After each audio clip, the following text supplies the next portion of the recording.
The dentist using the power whitening system must first assess the needs of the patient and create a teeth whitening plan tailored to each patient.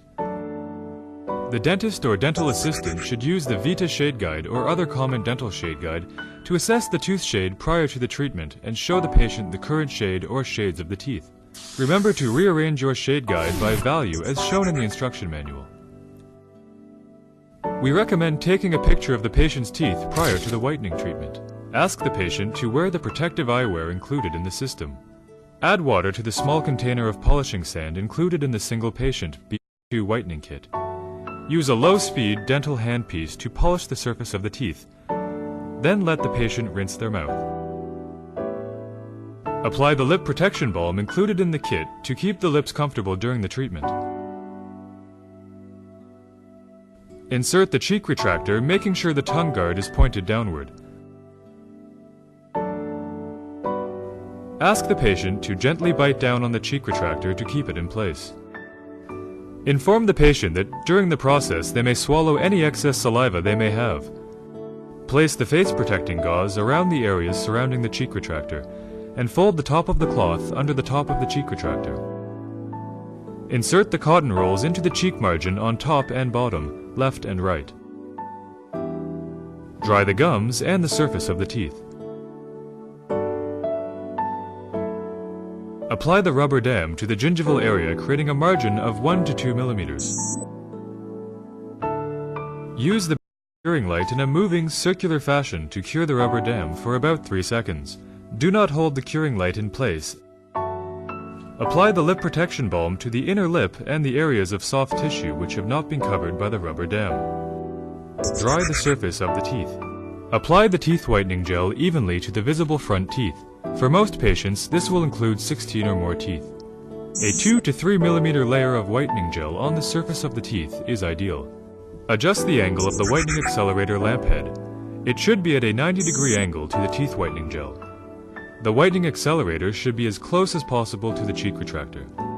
Press the start button to start the first 10-minute cycle. The dentist can tailor the treatment time based on the patient's discoloration and adjust the time of each cycle accordingly. Simply press the time button to make adjustments to the length of each whitening cycle. The recommended maximum length for any one cycle is 15 minutes. The dentist may provide the patient with music or video for entertainment during the treatment. Tell the patient to relax and enjoy the whitening procedure. After each cycle, the Whitening Accelerator will automatically turn off. Use the included suction tip to suction off the whitening gel on the teeth's surface. Do not rinse with water. Repeat the process twice, each time reapplying fresh whitening gel to the teeth. After the final cycle, suction off the whitening gel from the surface of the teeth. Remove the rubber dam and cotton rolls. Remove the cheek retractor and protective eyewear and ask the patient to rinse well.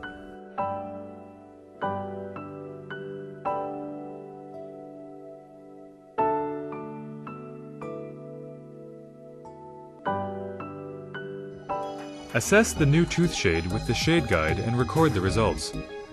Show the patient the change in their tooth color and take another picture.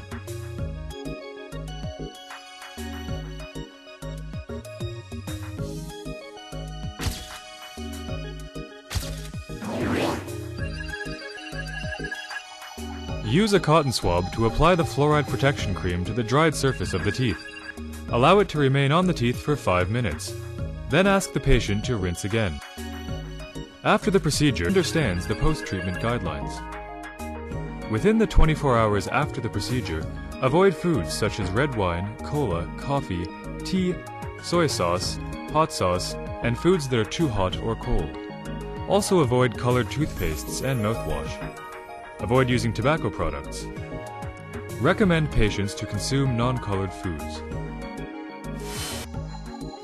For patients with severe stains, it may be necessary to perfuse into a smooth, thick paste.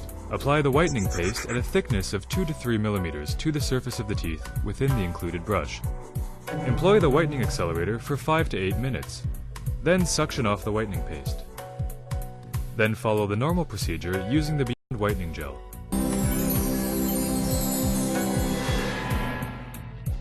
The most important thing is to have good communication established with the patient prior to the treatment.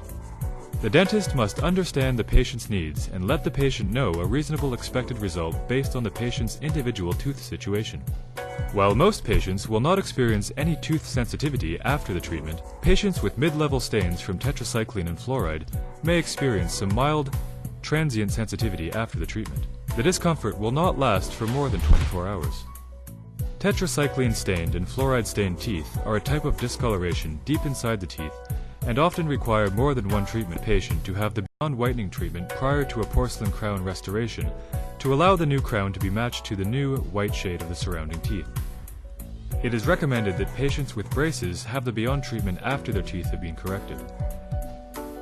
Power whitening techniques will not whiten porcelain crowns, veneers, or dental composite materials.